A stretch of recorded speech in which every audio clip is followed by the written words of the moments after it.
గోపీచంద్ గారికి నాకు ఏంటి సంబంధం ఉంటుందని మీలో చాలా మందికి అనుమానం వచ్చి ఉంటుంది.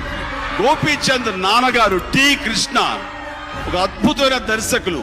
ఆయన స్టూడెంట్ గా ఉన్నప్పుడు ఆయన బీకామ్ ఫైనల్ ఇయర్, నేను intermediate junior first year. CSR Sharma college Ongole చదువుకునే టైంలో ఆయన కొత్తగా వచ్చాడు అబ్బాయి ఎవరో రమ్మనండి అని చెప్పేసి సీనియర్ స్టూడెంట్స్ నన్ను పిలిపించుకుంటే అక్కడికి వెళ్ళాను. బిక్కుమంటూ చూసి చాలా ఎంకరేజ్ చేస్తూ, ఇక్కడ స్టూడెంట్ ఫెడరేషన్ ఉంది, దానికి నేను స్టూడెంట్ లీడర్ గా నేను నిలబడుతున్నాను, నీ సపోర్ట్ కావాలి, ఇక్కడ ఎలాంటి సహకారం మా నుంచి కావాలని సరే నీకు ఉంటుందంటూ ఒక పెద్ద బ్రదర్ లాగా నాకు ఎంతో ప్రోత్సాహం ఇచ్చాడు ఆయన.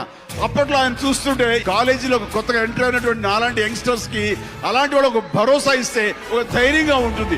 అలాంటి భరోసా ఇచ్చి నాలో ఉన్న ఇన్హిబిషన్ ని తీసేస్తున్నటువంటి టి కృష్ణ గారు ఎప్పుడు నాకు ఒక హీరోలాగా కనిపిస్తుంటాడు ఆయన.